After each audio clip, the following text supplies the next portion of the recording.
अनर्थ में काम रुचि गति न चाहू निर्मा जन्म जन्म सिया राम पद ये मैं रहन किया ध्यान मूलम गुरु मूर्ति पूजा मूलम गुरु पद मंत्र मूलम गुरु वाक्य मोक्ष मूलम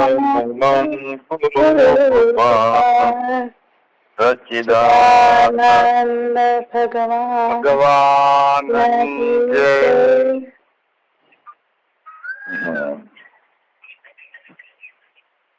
વેદાંતમાં ધ્યાનની વ્યાખ્યા છે વિચાર જ ધ્યાન છે.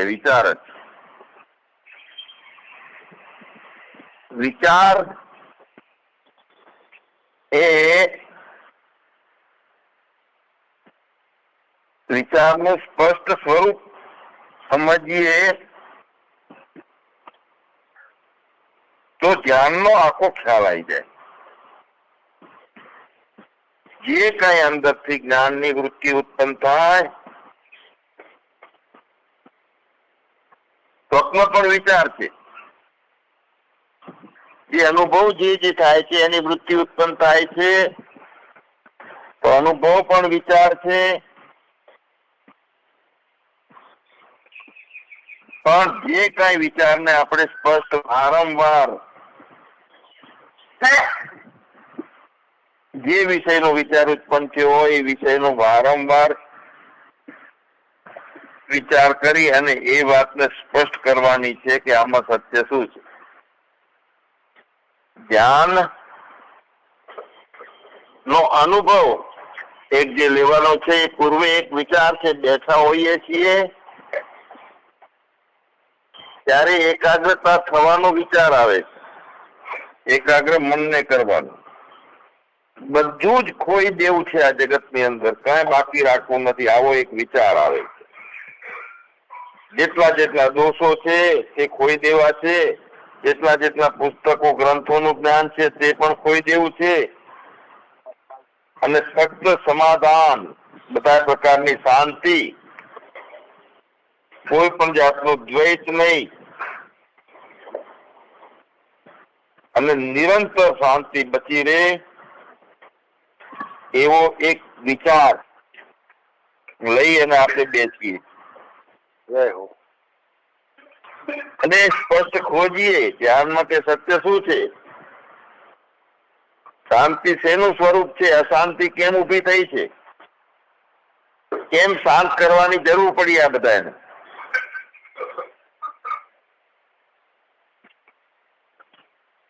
જયારે ધ્યાનમાં એકાગ્રતા કરીને બેસીએ, અંતઃકરણને પ્રાણ દ્વારા ધીરે ધીરે સૂક્ષ્મ બનાવીએ.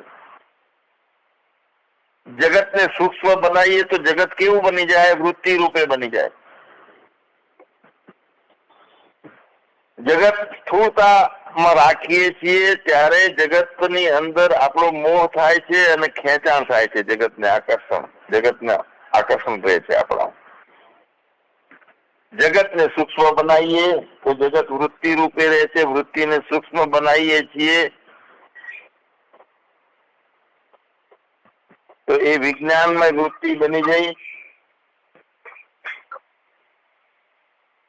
સૂક્ષ્મ બધું બનાવતા મારું હોવું એ જે છે જાગ્રત નો વિશ્વ, હું પણ અભિમાની, એ ધીરે ધીરે સૂક્ષ્મ બનતો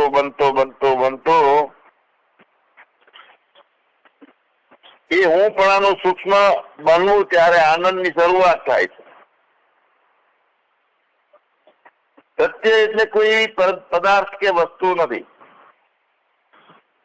સ્વપ્ન આવ્યું તો સ્વપ્નમાં સત્ય કોણ હતું? એક જ જે બનનાર હતો અધિષ્ઠાન. તો એ વખતે જોયું કોને? એ સ્વપ્ન જોયું તો જોવા વાળા કેટલા હતા? સ્વપ્નને જોવા વાળા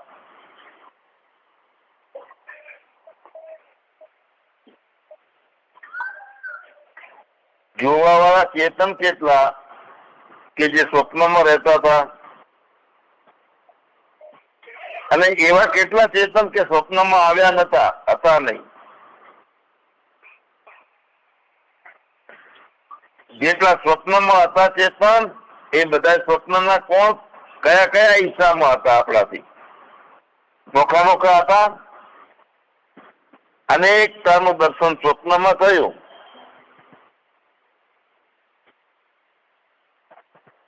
તો અનેક દેશો દેખાતા હતા, એ પણ સ્વપ્નના કયા ભાગમાં હતા? ઉત્તર દિશામાં હતા સ્વપ્નના. સ્વપ્નમાં આપણને જુનાગઢ દેખાણું, સ્વપ્નમાં રાજકોટ દેખાણું, સ્વપ્નમાં અમદાવાદ દેખાણું. તો સ્વપ્નમાં કઈ દિશામાં હતું રાજકોટ? તો સ્વપ્નની દિશાઓ પણ હોય છે, પણ જાગીને જોઈએ તો એ કઈ દિશા હતી સ્વપ્નની? સ્વપ્નમાં કેટલા જણા હતા?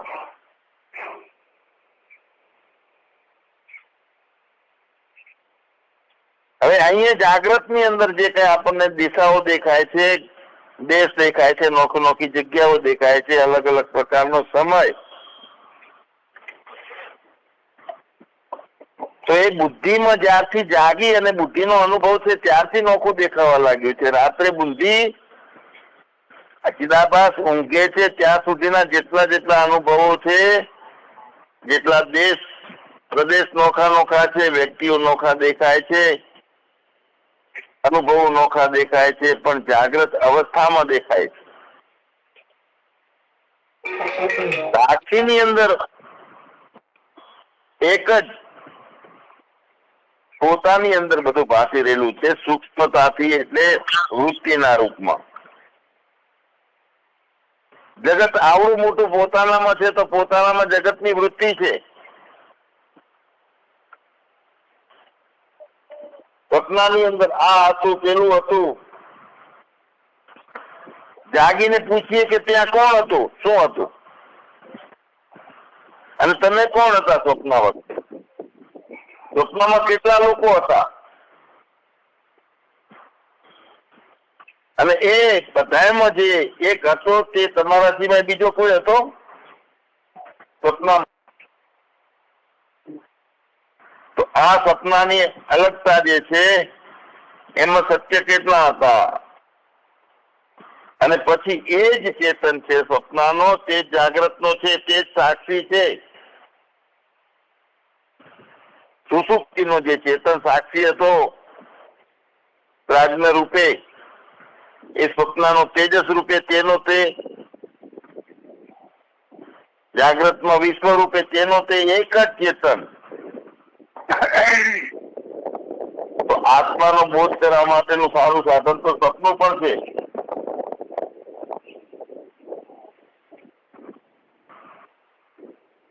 સ્વપ્ન શું છે? તો સ્થૂળ જગતની સૂક્ષ્મતા છે. ત્યાં અગ્નિ તત્વથી બધું ઉભું થયું ચેતન ની હાજરીમાં. પણ આપણે પોતાનો વિચાર કરીએ તો આપણાથી એ સ્વપ્ન અલગ હતું કઈ? આપણામાંથી જ ઉભું થયેલું હતું, આપણામાં જ રમતું હતું ને આપણામાંથી ગયું. પણ એ વખતે મારી અવસ્થા હતી તે તેજસની હતી, અભિમાનીની. જાગ્રતમાં વિશ્વની છે, અને જાગ્રત પણ એમ જ ઠીક. જેમ સ્વપ્નમાં પોતાનું જાગ્યા પછી લાગતું હતું ને કે પોતે સિવાય બીજું કાંઈ નથી. પોતાનામાં અનેક જાતની કલ્પનાઓ અને અનેક જાતની વૃત્તિઓ હતી, તે અલગ જાતના અનુભવ કરાવતી હતી. સ્વપ્નમાં પણ જાગ્રત ની અંદર પણ તમે સાક્ષી ની અંદર ભૂમિકા પકડી લઈએ, સાક્ષી ની ભૂમિકા. જયારે સૂક્ષ્મ અહમ થઈ જાય છે, વિચારો સૂક્ષ્મ થઈ જાય છે, પોતાનું હું પણ જાગ્રતમાં હોવા પણ બધું ખતમ કરી નાખ્યું, જગત પણ ખતમ થઈ જાય ત્યાં. પણ ચેતનનું પોતાનું રહેવાનું જે છે, પોતે જે છે અહમ અસ્મિ, એ એક સાક્ષીની ભૂમિકા છે. તેની અંદર આપણે પૂછીએ કે આ જાગ્રત મારા સિવાય બીજું કાંઈ છે, મારાથી કાંઈ અલગ છે? હું મારા સાક્ષીમાં જાગું છું તો કેવળ સપનું જ છે જગત.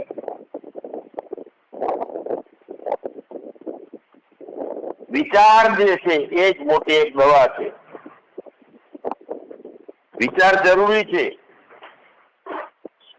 આપણે સ્વપ્ન ઉપર કેટલા બધા અત્યારે વિચારો કર્યા, એમાંથી શું તારવણી ગાધી છે? એક હતો તે જ અનેક થયો અને અનેક પાછો એકમાં ને એકમાં છે. જો સ્વપ્નના વિચારને આપણે ઠીકઠાક સમજી લઈએ તો સ્વપ્ન અને સાક્ષી બે નોખાપણું રહેતું જ નથી. કારણ કે સ્વપ્ન હતું એ તો ખાલી કલ્પિત હતું, સાક્ષી સિવાય બીજું કઈ હતું નહીં. એ ટાઈમે લાગતું હતું નોખું, પણ વાસ્તવિકતામાં સત્ય એ છે કે એક જ ચેતન રહ્યો, બાકી બધું ફોક હતું, સ્વપ્ન.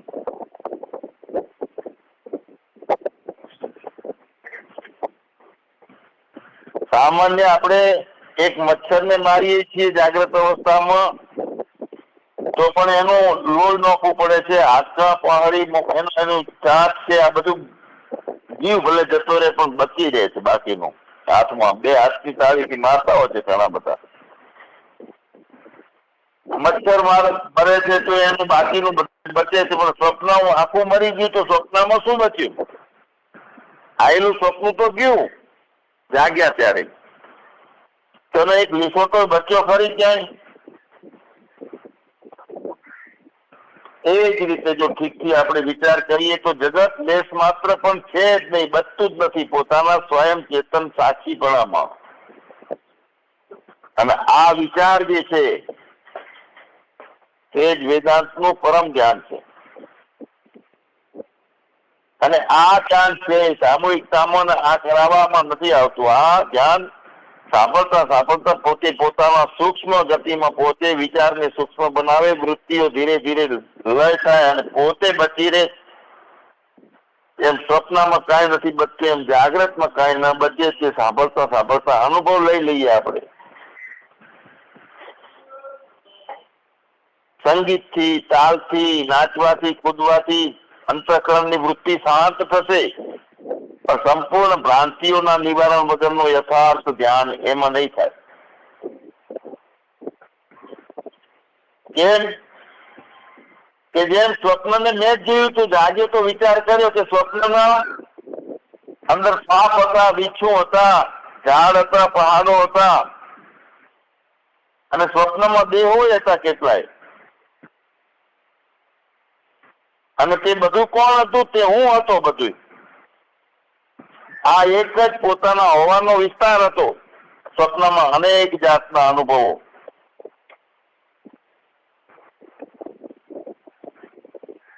અને એમાં એક દેહ વાળો હું હતો સપનામાં. મારા પોતાના સચ્ચિદાનંદ માંથી અનેક પહાડો, નદીઓ, સ્વપ્ન, અનેક માણસો જે મારે મેં પોતાનું કલ્પેલું શરીર પણ મેં સ્વપ્નમાં જોયું હતું.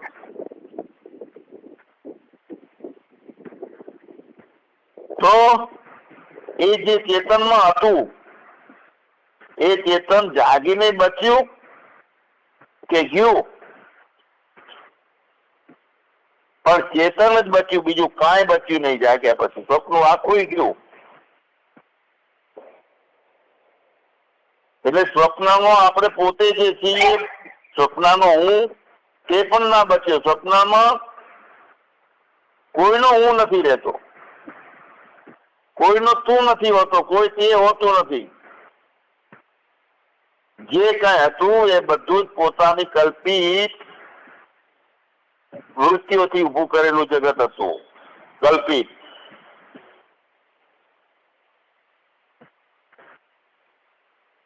એ જ રીતે સ્વપ્નમાં જેમ આપણે મિથ્યા સ્વપ્નને કરી શકીએ છીએ, પરંતુ આપણું મિથ્યા અલગ રીતનું છે. અહીંયા જયારે મિથ્યા બોલવામાં આવે છે તો ઘણા પ્રકારના જે કઈ અલગ અલગ વિચારવા વાળા છે એ અલગ અલગ મિથ્યાને સમજે. કોઈ મિથ્યા એટલે ગમતું નથી, કોઈ મિથ્યા એટલે નોખા નોખા ભાવથી મિથ્યાનો અર્થ રહે છે. પણ મિથ્યા એટલે પ્રતીતિ માત્ર, ચેતન નહીં. એટલે જેટલું જેટલું જણાય છે બુદ્ધિ જાગે છે પછીનું બધું જૂઠું, બુદ્ધિ એ કલ્પિત છે.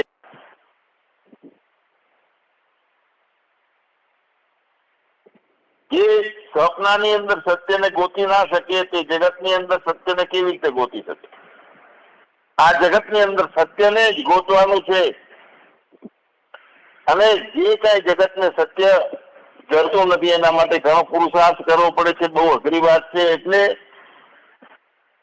અહંકાર લેશ પાતળા અહંકાર કરીને આ જગતમાં નમ્રતા થવાનું, દીન બનવાનું, આ વૃત્તિને બધું બનાવવાનું છે. દીન, નમ્ર, જલકમલવત, વ્યાપક, આ બધી વૃત્તિ બને છે. વ્યાપક એ પણ વૃત્તિ બને છે, જલકમલ એ પણ વૃત્તિ બને છે, નમ્ર બને છે તો વૃત્તિ બને છે, દીન બને છે તો કલ્યાણકારી બને છે. અને પછી જેટલી ભ્રાંતિઓ અહમને મટાડવાની જે વાત છે મટી જાય, અહમ લીસો થઈને એકદમ બિલકુલ ખતમ થઈ જાય, પછી એમ લાગે કે હું કોને છેતરું, બધે પરમાત્મા છે, હું કોની હિંસા કરું અને કરવા વાળો હું ક્યાં છું?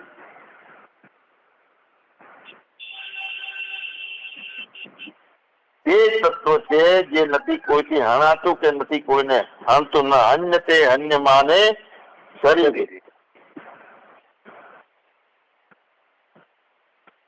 આપણે વાત કરતા હતા કે જે સ્વપ્નમાં હતું એનાથી બીજું કઈ હતું જ નહીં. ત્યાં એ વખતે લાગતું હતું સાચી.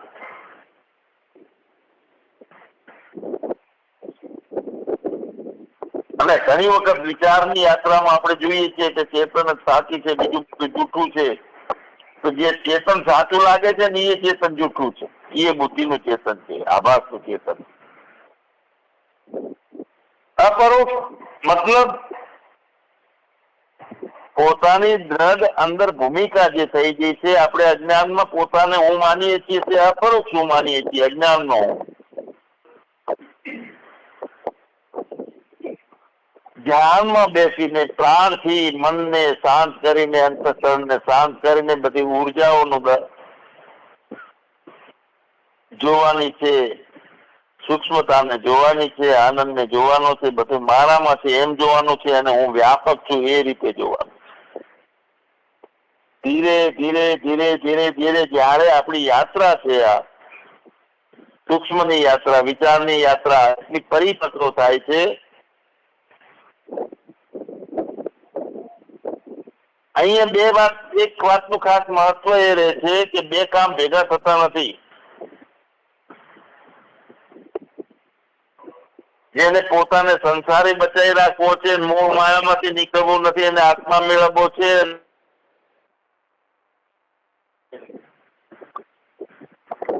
દીર્ઘકાલમ નૈરંતર્યમ, રોજ સવારમાં ઉઠીને બીજા બધા વાતોને મહત્તા ઓછી થાય અને ધ્યાનમાં બેસી અને સૂક્ષ્મતાના પોતે અધિષ્ઠાન બનીએ. આનંદ વધતો જાય 3-4 કલાક. અને સતત પોતાની વૃત્તિઓને મોહથી, મારાપણાથી દૂર રાખી, અસંગી રાખીને એક વખત 1 મહિના માટે તો જબરજસ્ત ઉપાસના કરવી પડે છે એકાંતની. એ એકાંતનું ફળ જયારે ચાખવામાં આવે, આનંદનું ફળ ચાખવામાં આવે છે, ત્યારે પછી જયારે વૃત્તિ સંજોગોમાં આવે છે, સંસારમાં આવે છે, સંગમાં જાય છે, ત્યારે પણ અસંગી થઈને આપણે બચી રહીએ. વૈરાગ સતત ટકી રહે એવી એક ભૂમિકા તદ્રુપ બનાવવા માટે શરૂઆતનો જે ઉપાસનાનો પીરિયડ છે એ જબરજસ્ત કંટ્રોલ રહિત બહુ સમયથી ની ભૂમિકા લઈને નિરંતર ધ્યાનમાં બેસીએ. 1 મહિનાનો એક ઉપાસના કરીએ તો ધ્યાન અને જગતમાં જવાનું છે, વચ્ચેના કાર્યમાં મંત્રને ગોઠવી દઈએ. મોઢું બંધ રાખીને અંદર રટણ ચાલુ હોય, લોકો સાથે વ્યવહાર પણ ચાલુ હોય, જગતમાં રહેવાનું ચાલુ હોય, પણ પોતાની જાગૃતિ અસંગતા નહીં રહે. જય હો. ધ્યાન છે ટેમ્પરરી 1 કલાક માટે થઈ ગયું, એનો એક ફળ નથી. બાકી બધું મિથ્યા ક્યારે લાગશે? સતત પોતાની જાગૃતિ સતત બની રહે, મંત્ર દ્વારા, યાદ દ્વારા. જે કઈ 1 કલાક 2 કલાક આનંદ લૂંટીએ છીએ એની ઉર્જાઓ આખો દિવસ એ ઉર્જાઓમાં પોતાના વિચારોને સૂક્ષ્મ બનાવી અને ઉત્પ્રોત કરવાનું છે. અને જે એક જ સ્વપ્નની અંદર એક જ માંથી અનેકતાનો દર્શન થતો, એમ જાગ્રતમાં પણ એક હું છું, મારામાંથી અનેક પ્રકારનું મિથ્યા બાધિત થઈ ગયેલું જગત પણ સ્વપ્ન રૂપે જોવાનું છે.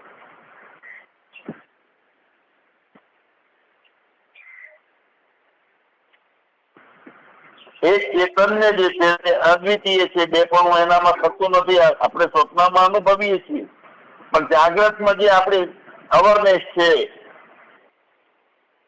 જે સતત નિર્વિચાર ભૂમિકા આપણે દ્રઢ કરી હોય, ઉર્જાઓથી બેસીને ઉપાસના થઈ, મતલબ કે વિચાર કરવાનું બંધ થઈ ગયું હોય અને ચિત્ત ઘન બની ગયું હોય, ચિત્તની વૃત્તિઓ ઊભી ના થતી હોય, એ અવિચારની ભૂમિકા, એ અમનની ભૂમિકા, એને આપણે વિચાર નથી કહેતા. વિચાર છે એમાંથી ઉપરામ.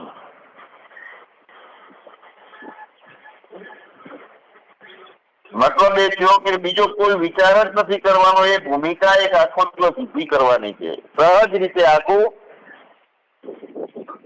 જીવન, સહજ રીતે અનુભવો, સહજ રીતે વિચરણ, મેરે अपने सिवा कुछ नहीं, એવા સતત ભાવથી પૂરો દિવસ પસાર થાય, પૂરો અઠવાડિયું પસાર થાય, મહિનો પસાર થાય, અને પછી જાગૃતિ કાયમ રહે કે બીજું કઈ છપવા જ ના દઈએ જગતને, અને સજગતાથી બધું કામ કરી લઈએ.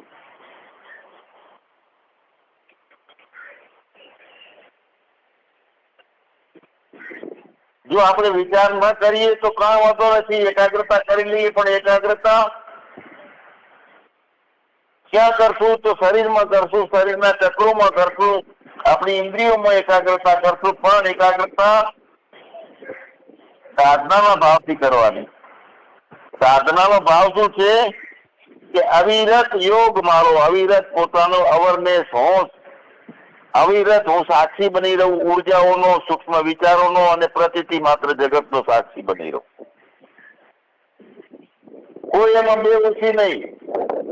એવો તાલ કે નિત્ય જોવું કે બધું મારામાંથી રૂપ કલ્પિત છે જગત. એકાગ્રતા કરતા કરતા એકાગ્રતા કરવા વાળો ખોવાઈ જાય, નિત્ય સાક્ષી બચી રહે.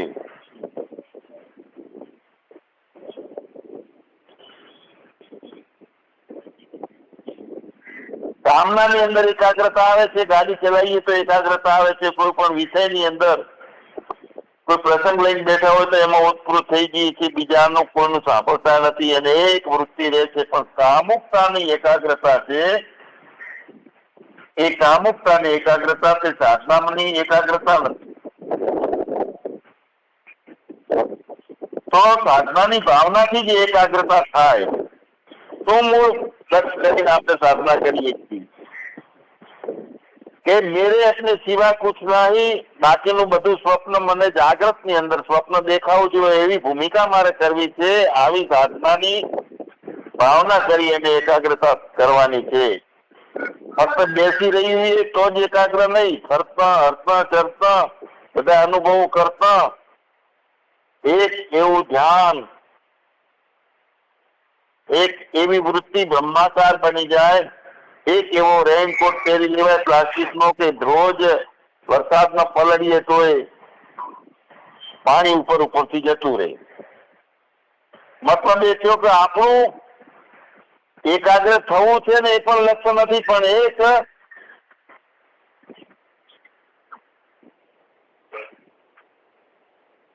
ઉદાહરણ આપણે લઈએ તો ફક્ત આપણે અજવાળું કરવા માટે અજવાળાને આ લાઈટ નું કનેક્શન છે, બલ્બ છે, એટલા માટે અજવાળું કરવા માટે અજવાળું ઉભું કરીએ છીએ, સ્વિચ પાડીએ છીએ કે બીજી વસ્તુઓ જોવા માટે? જેટલી અંધારામાં પડી છે એ વસ્તુઓ દેખાય એટલા માટે લાઈટ કરીએ છીએ. લાઈટ ને જોવા માટે લાઈટ ચાલુ નથી કરતા, એ આપણી એક ભૂલ છે. ગોળો પણ જેટલા રૂમ ની અંદર સાધનો પડ્યા છે એ જોઈને ખુશ થાય છે કે હા મારું અજવાળું છે ને આ બધું હું જોઉં છું. પણ જ્યારે ગોળો પોતાને જોવાનું ચાલુ કરે કે મારી રોશની એ કોણ છે, એ કેવી રીતની છે, એ રોશની પોતે જ્યાંથી રોશની આવે છે એને રોશન થાય છે એ બધું મટાડી અને રોશનીને જોવે પોતે. આ મુખ્ય પ્રયોજન છે. જગતમાં ભાવો બધા શાંત કરીએ પણ શાંત કરનારાને જોવાનો છે કે જેમાંથી બધું શાંત થઈ જાય. કોઈ ગોતવાનું ના રહે, કોઈ સાધના ના રહે, કોઈ પ્રયોજન ના બચે. મતલબ એ થયું કે મય સકલમ જાતમ, મારામાંથી બધું ઉત્પન્ન થયેલું છે એ હું જોઉં એ લક્ષ નથી. એ તો સાક્ષીની અંદર આપણે એકાગ્ર થઈએ એટલે વૃત્તિઓ બધી દેખાય કે મારામાંથી આખું જગત ઉત્પન્ન થયું, મારામાં જીવે છે, મારામાં લય થાય છે. એ પણ લક્ષ્ય નથી. લક્ષ્ય તો એ છે કે બીજું કાંઈ બચે નહીં. દ્રશ્ય, દ્રષ્ટા, દર્શન ત્રણેય મટી અને પરિણામ રૂપે બધે સદાય છું, સર્વમાં છું અને સર્વ રૂપે છું. અને પછી મેરે अपने સિવા કુછ નહીં. જો મારા સિવાયનું બીજું કાંઈ દેખાય છે તો એ માયા દેખાડે છે ને માયા મારામાં છે જ નહીં. આવું પોતાનું એક અડોલ પોતાની એક યાત્રા બની જાય. અને વાસ્તવિકતામાં મન છે મન કેમ લાગે છે, માયા છે માયા કેમ લાગે છે, જગત છે જગત કેમ લાગે છે. પોતાની અવેરનેસ પોતાના હવાપણાથી નીચે ઉતરીએ ત્યારે લાગે છે. બાકી પ્રતિથી માત્ર બધું ઉડી જાય. સ્વપ્ન ક્યાં લાગે છે? આપણે પકડી રાખ્યું કે આ સુધીના 50 સપના આવ્યા.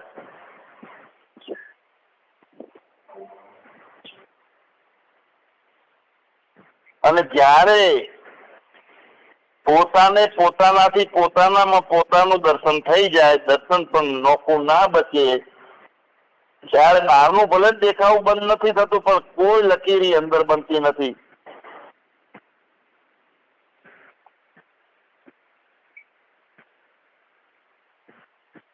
એકાગ્રતા એકાગ્રતા એકાગ્રતા આ પણ એક શબ્દ છે. સફળતા છે તે એની કુંચી છે. સફળ એટલે જે મેળવવાનું છે તે સાથે બધું મળી જાય. ફળ કયું પ્રાપ્ત કરવાનું છે? પરમાનંદ સ્વરૂપ की પ્રાપ્તિ પ્રયોજન જાળ. પરમ આનંદ ની પ્રાપ્તિ એ ફળ છે જ્ઞાનનું, સમાધિનું. અને એ ફળ સાથે એટલે કે આનંદ સાથેનું પોતાનું હોવું તે સફળ ફળ સાથે સફળતા. તો સફળતાની ચાવી કઈ છે? તો એકાગ્રતા છે. એકાગ્રતા એ જીવનનું સર્વસ્વ છે. મતલબ કે મેરે अपने સિવા કુછ નહીં. જે છે હું બધે રૂપે હું છું, બધામાં હું છું અને બધે હું છું. પણ આપણા દિલના ટુકડા થયા 1000. કોઈ પેલી બાજુ પડ્યો, કોઈ ઉપર ગયો, કોઈ નીચે પડ્યો, કોઈ સાઈડમાં ગયો. એક જ પોતાના ભાવની વૃત્તિઓ અને કરી પોતાની વૃત્તિઓ આખા જગતના ભાવો કર્યા. જે સમયે આપણે પૂરી એકાગ્રતા થઈ જાય, જે દિવસે આપણે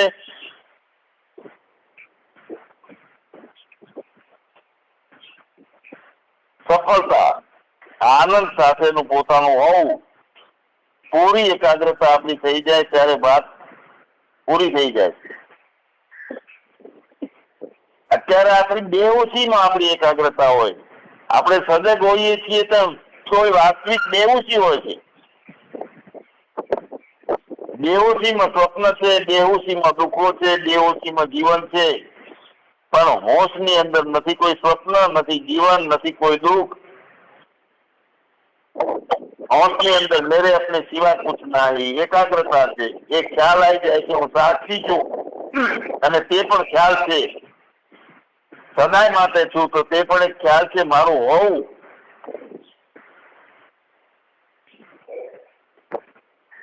બે ખબરીમાં નહીં, ભાનતામાં કોઈ નથી હોવું પોતાનું.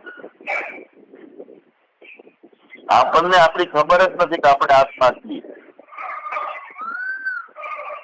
સ્વપ્નનું મોત જે છે સ્વપ્નની અંદર હું હતો અને હું મરી ગયો, જાણું છું કે હું મરી ગયો, અને એને સ્વપ્ન કહીએ છીએ. સ્વપ્ન જોનારો હું છું અને એની અંદર મરનારો હું છું. હું મરી ગયો છું એ જાણું છું. તો એ સ્વપ્ન છે. કારણ કે જાગ્યા છીએ એમાં ખબર પડે છે કે આ બધું તું મરવાનું નહીં. આપણને એટલો ખ્યાલ આવી જાય. અજ્ઞાનમાં દરેક વ્યક્તિને મૃત્યુનો ભય હોય છે, દરેક મરવાના છે એવું લાગે છે, અને અપરોક્ષ લાગે છે કે દરેક અપરોક્ષ મરે છે.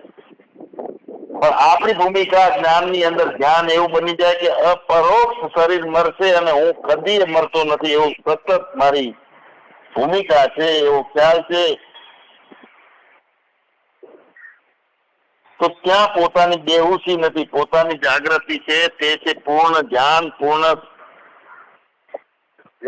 બધા પ્રકારના સમાગમો, કોઈ ભ્રાંતિ નહીં, અને એ છે પૂર્ણ સમાધિ. સચ્ચિદાનંદ ભગવાનની જય. જય બાબા. બોલો. સદગુરુ ભગવાનની જય. તું હરી ભજન મારે જે, તારી ઊંઘ સતજી દેજે. તું સત્સંગ નો રસ લેજે, તારી સુરતાને સુખ દેજે રે. તું હરી ભજન મારે જે. નાવ મળ્યું છે ભવ ઉતરવા, ગારે ખૂંચી ના દેજે રે. તું તો ગારે ખૂંચી ના દેજે.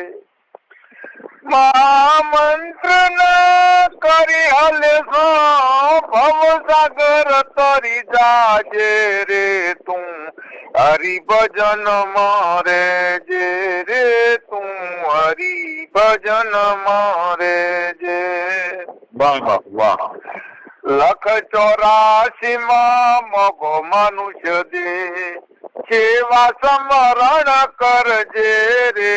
તું તો સેવા સમરણ કરજે. સંસાર સાગર માં દુઃખ ભર્યો, તર્પ ડુબાવી દેશે રે. તું હરિભજન મારે જે રે. તું હરિભજન મારે જે. હરિના ભજન વિના નહીં છુટકારો, જમનો માં રખવાશે રે. તારે જમનો માં રખવાશે. જ્ઞાન હરિનું ગુરુની પાસે, જ્ઞાન હરિનું ગુરુની પાસે, સંત ચરણ માં જાજે રે. તું હરિભજન માં જાજે રે. તું હરિભજન માં જાજે. કોટી ઉપાય નહીં બચવાનો, મોહની જાળે ફસેલો રે. તું તો મોહની જાળે ફસેલો. જમનું માર તું ખાઈને જીવડા, લખ 84 મજાશે રે. તું હરિભજન માં જાને રે. તું હરિભજન માં જાને. ગુરુ દીવો તારું કરે અજવાળું, અંત સમય ફરી જાશે રે. તારો અંત સમય ફરી જાશે. કહે સગરામ સતગુરુજી ના ચરણે, ગુરુ ગમ ધ્યાન તું ધરજે રે. તું હરિભજન માં જાને રે. તું હરિભજન માં જાને. સદગુરુ ભગવાનની જય. જય મારા બાપુ.